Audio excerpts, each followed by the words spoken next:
Hi, my name is Amir Rahimi, and I come to you from Arlington, Virginia, and I'm going to take a few minutes to tell you about how I lost my vision. So back in September of 2009, I was getting ready to go out in the morning, and I was rushing a little bit in my room, and I bent down to get something, and my right eye collided with the edge of this little wooden box on the ground. And what happened was I ended up rupturing my cornea. I went to the doctors at Johns Hopkins, and they said that I needed surgery immediately. They fixed the ruptured cornea, but what happened was I ended up having all these retinal detachments in the back, and consequently I had a ton of surgeries. And then my left eye was affected because apparently the eye is an open system, and so I ended up attaching my retina in my left eye as well. So I spent about a year having a lot of surgeries, and just kind of going through the motion of dealing with that. And then after that, I spent another 2 years just sitting and doing nothing and just being really depressed. I couldn't accept my blindness. Um, I was very depressed. I would probably sleep till the late afternoons every day, and I wasn't doing anything with my life. I had just accepted that I was just going to be this person who had lost his vision and then just sit in a rocking chair the rest of his life, you know, and just staring at the walls. And then I definitely I would go out. I was definitely trying to hide the fact that I had lost my vision, so I would pretend that I could see, and that wouldn't always work out because I would fall and hit stuff. Um, and yeah, so I spent, I think it was in around 2012. I decided, I felt like I just hit rock bottom and I couldn't take it anymore. So, my brother signed me up for this mentorship program with the American Foundation for the Blind. It was called Career Connect. And then through that, I was paired with a mentor, and this mentor told me about, some things that were out there as far as getting rehabilitation services and learning alternative techniques. And that was intriguing to me because, I was kind of tired of, just sitting in my house all the time. Um, so I decided to first, I started working with a O&M instructor.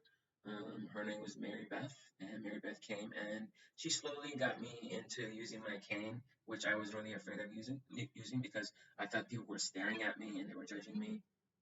And so she got me, slowly using it around the neighborhood, using it around friends, going out, on my own into the mall, so that really helped me. And then the next step was to really take it to another level. So I enrolled at a sleep shade training center called Blind Industries and Services of Maryland, short for BISM. And there I went there for a year in Baltimore, and I learned all the alternate techniques that I needed.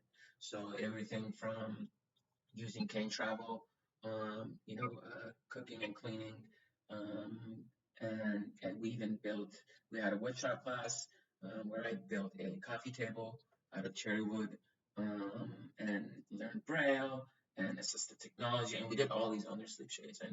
And for my final project, I went to Miami under sleep shades. I made a three-course meal for 40 people, and built, did a lot of other cool projects. And then after that, I really got the confidence to be independent, and I decided to go to grad school. So I enrolled at George Washington University, and I got my master's in strategic public relations. While I was there, I had an internship at the American Association of People with Disabilities, and that's where I really started getting involved in the disability community. And I really loved my internship there. I was the digital communications coordinator, intern there. And so after that, I started working at a Center for Independent Living as a communications and development manager.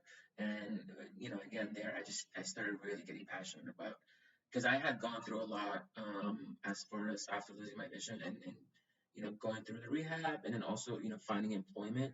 So I started really getting passionate about workforce development for people with disabilities. And while I was there, I started a program called Excel Employment Workshop, where I would invite recruiters from companies like PwC, people from Department of Labor to come talk to our consumers with disabilities about how to find employment, and that would really get me jazzed because I would see people coming in, they would get connected, for internships, for employment opportunities, and while I was doing it, I was like, this is my jam. This is what I want to do the rest of my life. So I started really getting involved with the disability community. Like I said, I started, participating with other organizations like, the American Foundation for the Blind, National Federation of the Blind. And I started, becoming a board member with disability organizations. And then after that, I started working at Special Olympics, which I loved. I was the fundraising and events manager, and that was really cool because I got to work with people with developmental disabilities, raising funds for their programs. And then, after that, I had the honor of, joining the American Foundation for the Blind, where I've been at for 3 years. I'm currently the corporate partnership lead here, and I work with all of our corporate partners on, getting them involved with our workforce development initiatives, our research initiatives, and in finding how we can, promote diversity, equity, and inclusion in the lives of people with disabilities. I, what happened to me in 2009, it took a lot for me to get over, but it's led me to where I am today, where, I get to, you know, promote diversity, equity, and inclusion for the lives of people with disabilities and people who are blind and low vision. And there's nothing, honestly, that brings me more joy. And, I've done so many cool things, since getting my training that I never thought I could do.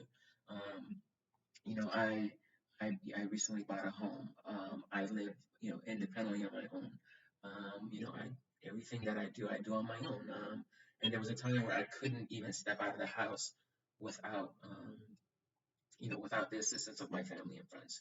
And, you know, I just always go back to that when I decided to let go and accept my blindness, that's where it changed the game for me. Last year, I took a solo trip to Hawaii all on my own.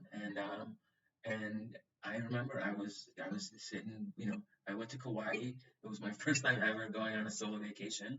And I remember I was sitting by the beach and I was like, wow, I am in freaking Hawaii, sitting by the beach by myself. Something I could not have imagined. And I really want to dedicate the rest of my life to be able to create opportunities for other people who, you know, lose their vision or have any kind of disability so that they can feel what I felt when I was sitting by the beach. Being able to find that job, being able to become independent and doing whatever you want with your life. So I just feel so blessed today. Thank you so much for Bull Blind Beauty for asking me to tell my story, and I am looking forward to getting more involved with your